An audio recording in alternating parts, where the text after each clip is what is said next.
राधे राधे। जय श्री कृष्णा। हर हर महादेव।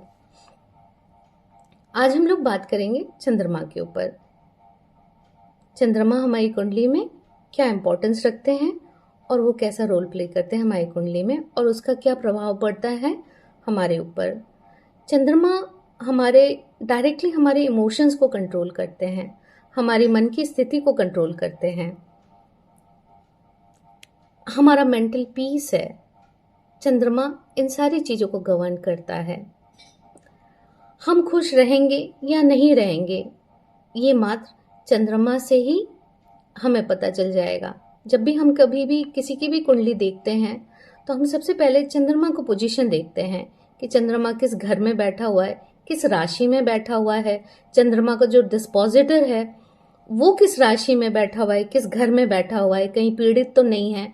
चंद्रमा का डिस्पोजिटर अगर एग्जॉल्टेड पोजीशन पे है तो आपका चंद्रमा बहुत अच्छा है, और अगर डेबिलिटेड है, नीच राशि में बैठ गया है, तो आपका चंद्रमा बहुत बुरी तरीके से पीड़ित है। और ऊपर से अगर सैटर्न, राहु, केतु, इन सारे मैलेफिक प्लैनेट से अगर एस्पेक्टेड हो जाए तब तो और बुरी हालत है, अनटिल अनलेस जुपिटर ना आके बचा दें, या जुपिटर साथ में बैठ जाएं, या जुपिटर एस्पेक्ट ना कर दें, तब तक चंद्रमा की हालत खराब होगी। यहाँ पे हम देखेंगे कि इतने सारे लोग होते हैं जो जिंदगी भर दौड़ रहे हैं, भाग रहे हैं, कमा रहे हैं, है ना, और फिर भी उसका वो मज़ा नहीं उठा पा रहे हैं, अपने कमाए हुए धन का सुख नहीं भोग पा रहे हैं। तो ऐसे लोगों का जो होता है चंद्रमा, वो खराब होता है, जो अपने ही कमाए हुए धन का सुख नहीं भोग पाते हैं। आप खुश रहोगे या नहीं रहोगे, ये एकमात्र यही प्लैनेट डिसाइड करता है। दैट इज वाई जब भी हम किसी की कुंडली देखते हैं तो हम हमेशा मून का पोजीशन चेक करते हैं, मून के डिस्पोजिटर का पोजीशन चेक करते हैं। डिप्रेशन, एंजाइटी, स्ट्रेस, ये सारे चीजें चंद्रमा देता है। कई लोगों का चंद्रमा बहुत स्ट्रांग होता है, वो सब कुछ झेल जाते हैं अपने जीवन में, बड़ी से बड़ी प्रॉब्लम झेल जाते हैं। और कुछ लोगों को थोड़ी सी प्रॉब्लम आती है और वो लोग घबरा के उनकी हालत खराब हो जाती है। चंद्रमा, मून इज द रीजन।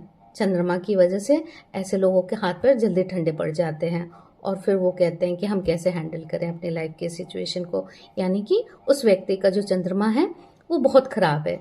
और जब चंद्रमा इतना पीड़ित होता है, स्पेशली राहु केतु के साथ बैठ जाए, तो फिर हमें उसकी रेमेडी करना बहुत इंपॉर्टेंट होता है। अदरवाइज वो इंसान पूरी जिंदगी सिर्फ इसी प्लैनेट की वजह से बहुत बुरी तरीके से पीड़ित रहेगा।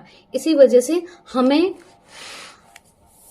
मून हीलिंग करना, मून की रेमेडीज करना कुंडली में सबसे पहले, किसी दूसरे प्लैनेट की रेमेडी करने से सबसे पहले हमें मून की हीलिंग करना है ना, उसकी रेमेडी करना सबसे फर्स्ट प्रायोरिटी में होता है।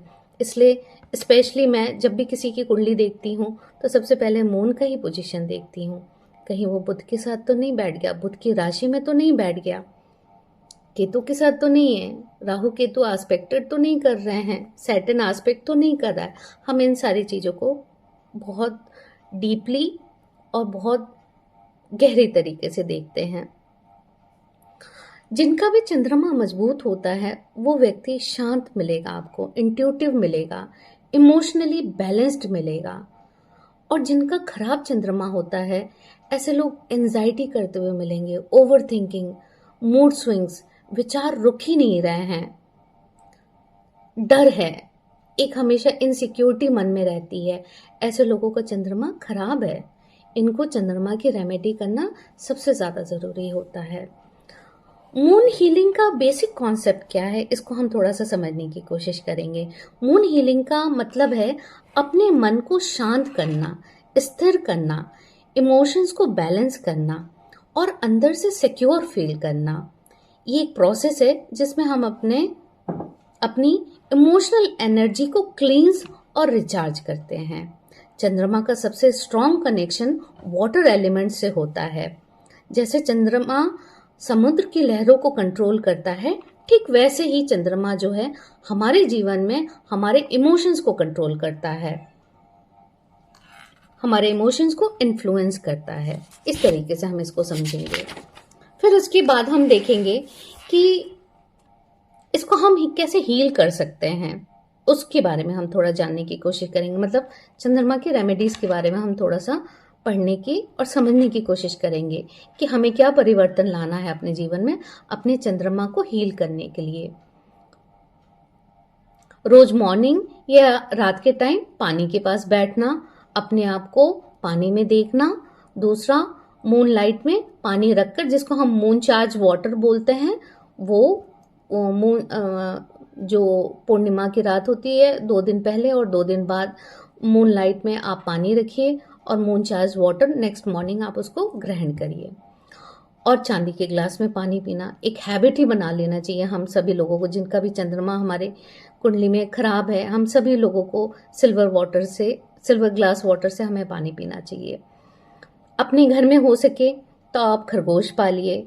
चंद्रमा को देखकर 10 से 15 मिनट तक डीप ब्रीथिंग करिए, लंबी लंबी सांस लीजिए और छोड़िए। ग्रेटिट्यूड फील करिए, अपने मन की बात साइलेंटली एक्सप्रेस करिए। मेडिटेशन करें, स्पेशली रात के वक्त चंद्रमा को देख के, चंद्रमा की रोशनी में बैठ के deeply breathe in and out ये करने की कोशिश करिए। सॉफ्ट म्यूजिक सुनना, ओवर थिंकिंग करने का जो हमारा स्वभाव है उसको हमें थोड़ा खुद से भी कंट्रोल करने की कोशिश करनी चाहिए। मून हीलिंग का सबसे इम्पॉर्टेंट पार्ट है अपने इमोशंस को एक्सेप्ट करना। मून हीलिंग का सबसे इम्पॉर्टेंट पार्ट है अपने इमोशंस को एक्सेप्ट करना। लोग अक्सर अपने दर्द को इग्नोर करते हैं, लेकिन चंद्रमा कहता है खुद को फील करो, अपने आप को समझो, अपने आप को हील करो, तभी हम दूसरे को हील कर सकते हैं।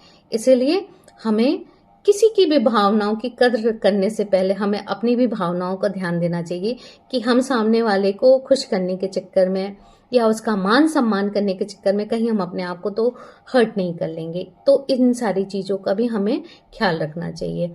और दूसरा चीज़, हमें अपने मदर के साथ, क्योंकि चंद्रमा डायरेक्टली हमारे माँ को रिप्रेजेंट करते हैं हमारी कुंडली में, तो हमारे मदर के साथ हमें अच्छे रिलेशनशिप बिल्डअप करने की कोशिश करनी चाहिए।